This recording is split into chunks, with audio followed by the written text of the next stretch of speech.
नमस्कार दोस्तों, स्वागत है आपका A to Z स्टोरीज अद्भुत ऑफिशियल पर।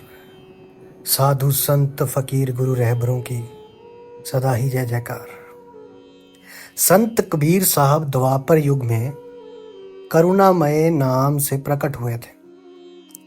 उस समय एक वाल्मीकि जाति में उत्पन्न भक्त सुदर्शन सुपच उनका शिष्य हुआ था।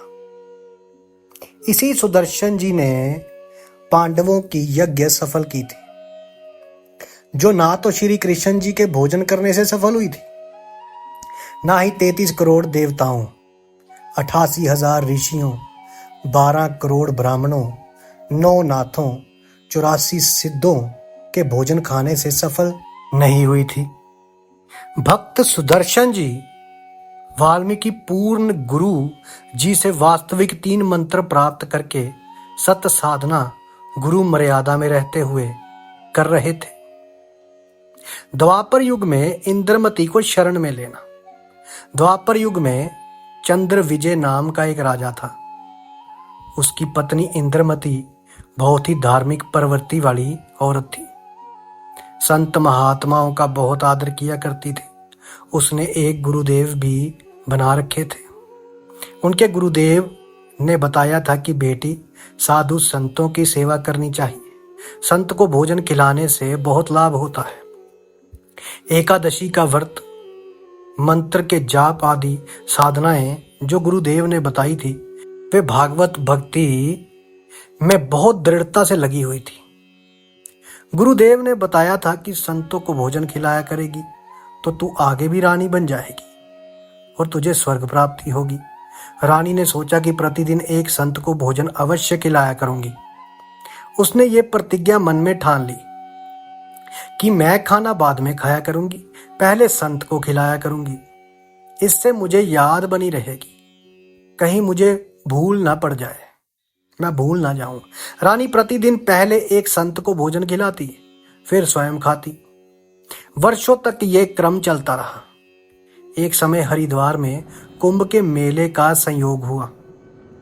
जितने भी त्रिगुण माया के उपासक संत थे, सभी गंगा में स्नान करने के लिए आए। इस कारण से कई दिन रानी को भोजन कराने के लिए कोई संत नहीं मिला। रानी इंद्रमती ने भी प्रतिज्ञावश स्वयं भी भोजन नहीं किया। चौथे दिन रानी इंद्रामती ने अपनी बांदी से कहा कि बांदी देख ले, कोई संत मिल जाए तो, नहीं तो आज तेरी रानी जीवित नहीं रहेगी। आज मेरे प्राण निकल जाएंगे, परंतु मैं खाना नहीं खाऊंगी। वे दीनदयाल सतगुरु कबीर साहब अपने पूर्व वाले भक्त को शरण में लेने के लिए ना जाने क्या कारण बना देते हैं। बांदी ने ऊपर अटारी पर चढ़कर देखा कि सामने से एक संत आ रहा था। सफेद कपड़े थे। द्वापर युग में कबीर साहब करुणामय नाम से आए थे। बांदी नीचे आई और रानी से कहा कि एक व्यक्ति है जो साधु जैसा नजर आता है। रानी ने कहा कि जल्दी से बुला ला। बांदी महल से बाहर गई और प्रार्थना की कि हे महात्मा जी, आपको हमारी रानी याद कर रही है। करुणामय साहब ने कहा कि रानी ने मुझे क्यों याद किया है, मेरा और रानी का क्या संबंध। नौकरानी ने सारी बात बताई। करुणामय कबीर साहब ने कहा कि रानी को आवश्यकता पड़े तो यहाँ आ जाए, मैं यहाँ खड़ा हूं। क्योंकि फकीर, साधु, संत, इनके सामने कौन रानी, कौन राजा, कौन वजीर, यही स्वयं महाराज। तो बांदी और वे रानी, मैं वहां जाऊं और यदि वे कह दे कि तुझे किसने बुलाया था, या उसका राजा ही कुछ कह दे, और मेरी बेटी, संतों का अनादर बहुत पापदायक होता है। बांदी फिर वापस आई और रानी से सब वार्ता कह सुनाई। तब रानी ने कहा कि बांदी, मेरा हाथ पकड़ और चल। जाते ही रानी ने दंडवत प्रणाम करके प्रार्थना की कि हे परवरदिगार, चाहती तो हूं कि आपको कंधे पर बिठा लूं। करुणामय साहब ने कहा, बेटी, मैं यही देखना चाहता था कि तेरे में कोई श्रद्धा भी है या वैसे ही भूखी मरी रही है। रानी ने अपने हाथों खाना बनाया। करुणा में रूप में आए कबीर साहब ने कहा कि मैं खाना नहीं खाता, मेरा शरीर खाना खाने का नहीं है। तो रानी ने कहा कि मैं भी खाना नहीं खाऊंगी। करुणामय साहब जी ने कहा कि ठीक है बेटी, लाओ खाना खाते हैं, क्योंकि समर्थ उसी को कहते हैं जो जो चाहे सो करे, जो चाहे सो करवाए। करुणामय साहब ने खाना खा लिया। करुणामय रूप में प्रकट कबीर साहब ने रानी से पूछा कि जो ये तू साधना कर रही है, ये तेरे को किसने बताई है? रानी ने कहा कि मेरे गुरुदेव ने आदेश दिया है। कबीर साहब ने पूछा क्या आदेश दिया है? तेरे गुरुदेव ने। इंद्रमती ने कहा कि ब्रह्मा विष्णु महेश की पूजा, एकादशी का व्रत, तीर्थ भ्रमण, देवी पूजा, श्राद्ध निकालना, मंदिर में जाना, संतों की सेवा करना। करुणामय साहब ने कहा कि जो साधना तेरे गुरुदेव ने दी, तेरे को जन्म और मृत्यु तथा स्वर्ग नरक के चक्कर में रखेगी। वे 84 लाख योनियों के कष्ट से मुक्त नहीं होने देगी। रानी ने कहा कि महाराज, जितने भी संत हैं अपनी अपनी प्रभुता आप ही बनाने आते हैं। मेरे गुरुदेव के बारे में कुछ नहीं कहोगे, मैं चाहे मुक्त हूं या ना हूं। अब करुणामय यानी कि कबीर साहब सोचते हैं कि इस भोले जीव को कैसे समझाएं। इन्होंने जो पूंछ पकड़ ली उसको छोड़ नहीं सकती, मर सकते हैं। करुणामय साहब ने कहा कि बेटी, वैसे तो तेरी इच्छा है, मैं निंदा नहीं कर रहा। क्या मैंने आपके गुरुदेव को गाली दी या कोई बुरा कहा? मैं तो भक्ति मार्ग बता रहा हूं। यह भक्ति शास्त्र विरुद्ध है, तुझे पार नहीं होने देगी और ना ही तेरा कोई आने वाला कर्म दंड काटेगी। और सुन ले, आज से तीसरे दिन तेरी मृत्यु हो जाएगी। ना तेरा गुरु बचा सकेगा और ना तेरी ये नकली साधना बचा सकेगी। जब मरने की बारी आती है फिर जीव को डर लगता है, वैसे तो नहीं मानते। रानी ने सोचा कि संत झूठ नहीं बोलते, कहीं ऐसा ना हो कि मैं परसों ही मर जाऊं। इस डर से करुणामय साहब से पूछा कि साहब, क्या मेरी जान बच सकती है? कबीर साहब ने कहा कि बच सकती है, अगर तू उपदेश लेगी, शिष्य बनेगी, पिछली पूजाएं त्यागेगी, तब तेरी जान बचेगी।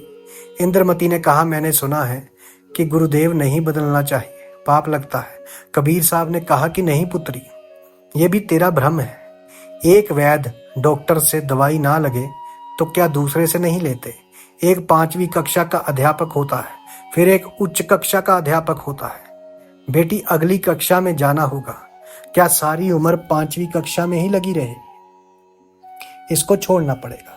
तू अब आगे की पढ़ाई पढ़, मैं पढ़ाने आया हूं। वैसे तो नहीं मानती, परंतु मृत्यु दिखने लगी कि संत कह रहे हैं तो कहीं बात ना बिगड़ जाए।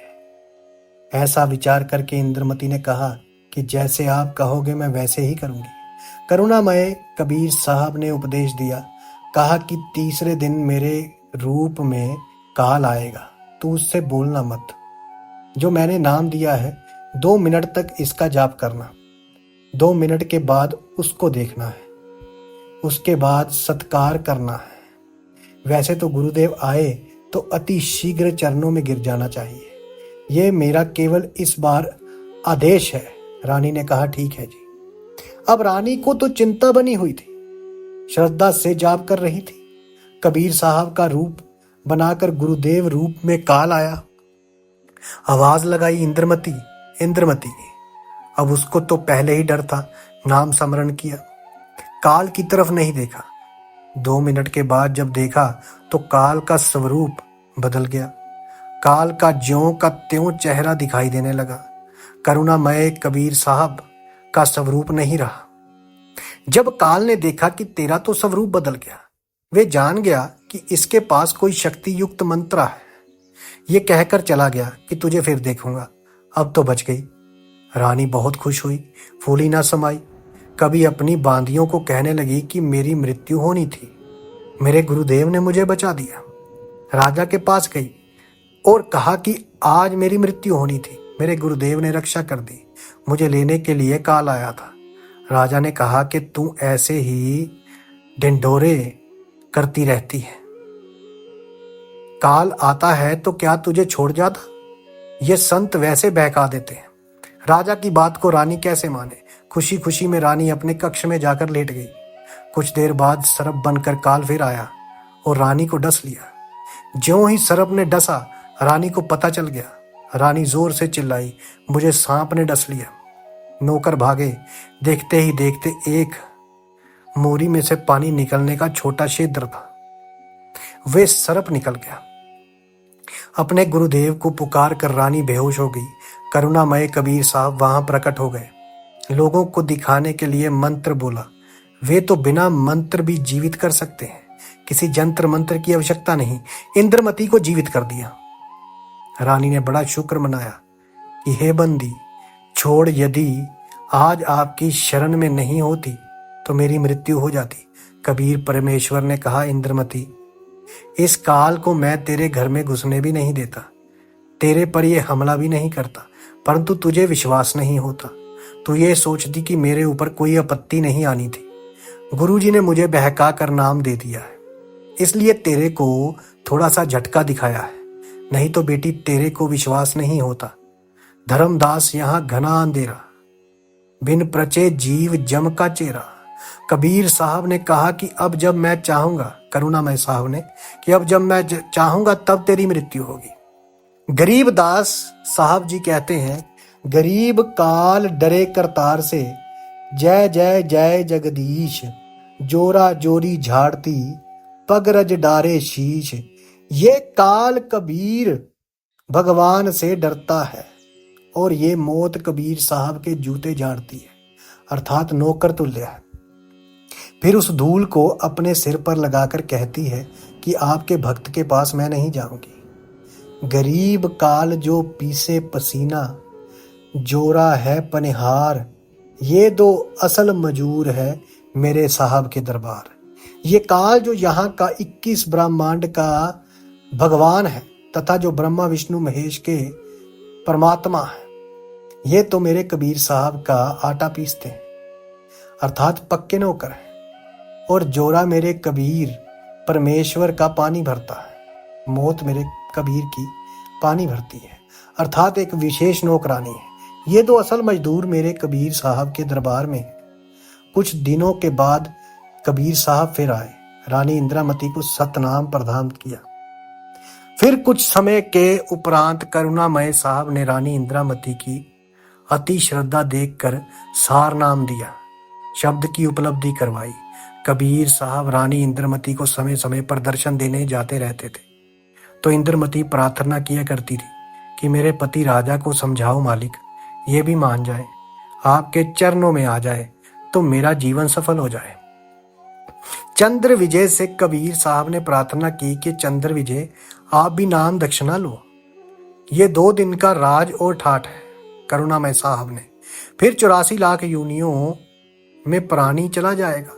चंद्र विजय ने कहा कि भगवान, मैं तो नाम लूं नहीं और आपकी शिष्य को मना करूं नहीं, चाहे सारे खजाने को ही दान करो, चाहे किसी प्रकार का सत्संग करवाओ, मैं मना नहीं करूंगा। करुणामय साहब ने पूछा, आप नाम क्यों नहीं लोगे? चंद्र विजय राजा ने कहा कि मैंने तो बड़े बड़े राजाओं की पार्टियों में जाना पड़ता है। करुणामय ने कहा कि पार्टियों में जाने में नाम का क्या बाधा रहता है? सभा में जाओ, वहां काजू खाओ, दूध पी लो, शरबत जूस पी लो, शराब मत प्रयोग करो, शराब पीना महापाप हो जाएगा। परंतु राजा नहीं माना। रानी की प्रार्थना पर करुणामय साहब ने राजा को फिर समझाया कि नाम के बिना ये जीवन ऐसे ही व्यर्थ हो जाएगा, आप नाम ले लो। राजा ने फिर कहा कि गुरुजी, मुझे नाम के लिए मत कहना, आपकी शिष्या को मैं मना नहीं करूंगा, चाहे कितना दान करे, कितना सत्संग करवाए। साहब ने कहा कि बेटी, इस 2 दिन के सुख को देखकर इसकी बुद्धि भ्रष्ट हो चुकी है, तू प्रभु के चरणों में लगी रह, अपना आत्म कल्याण करवा। यहाँ कोई किसी का पति नहीं, कोई किसी की पत्नी नहीं, पूर्व जन्म के संस्कार से 2 दिन का संबंध है, अपना कर्म बना बेटी। अब इंद्रमती 80 वर्ष की बुढ़िया हो गई, कहाँ 40 की उम्र में मर जाना था। जब शरीर भी हिलने लगा तब करुणामय साहब बोले, अब बोल इंद्रमती, क्या चाहती है? चलना चाहती है सतलोक में? इंद्रमती ने कहा कि साहब, मैं तैयार हूँ, बिल्कुल परमात्मा, मैं तैयार हूँ दाता। करुणामय साहब ने कहा कि तेरी पोते या पोती में कोई ममता तो नहीं है? रानी ने कहा, बिल्कुल नहीं परमेश्वर, आपने ज्ञान ही ऐसा निर्मल दे दिया इस गंदे लोग की क्या इच्छा करूं। कबीर करुणामय साहब ने कहा कि चल बेटी। रानी प्राण त्याग गई और कबीर साहब बंदी छोड़ रानी इंद्रमती की आत्मा को ऊपर ले गए। इसी ब्रह्मांड में एक मानसरोवर है। उस मानसरोवर पर जाकर इस आत्मा को स्नान कराना होता है। इस प्राणी को कबीर साहब पूरे गुरु के स्वरूप में प्रकट होकर कुछ समय तक मानसरोवर पर रखते हैं। कबीर साहब बंदी छोड़ जी ने इंद्रमती से फिर पूछा, इस संसार में तेरी कुछ इच्छा हो तो दोबारा जन्म लेना पड़ेगा। यदि मन में इच्छा रह गई तो सतलोक नहीं जा सकती। इंद्रमती ने कहा, साहब आप तो अंतर्यामी हो, कोई इच्छा नहीं है, आपके चरणों की इच्छा है। लेकिन एक मन में शंका बनी हुई है कि मेरा जो पति था उसने मुझे किसी भी धार्मिक कर्म के लिए कभी मना नहीं किया।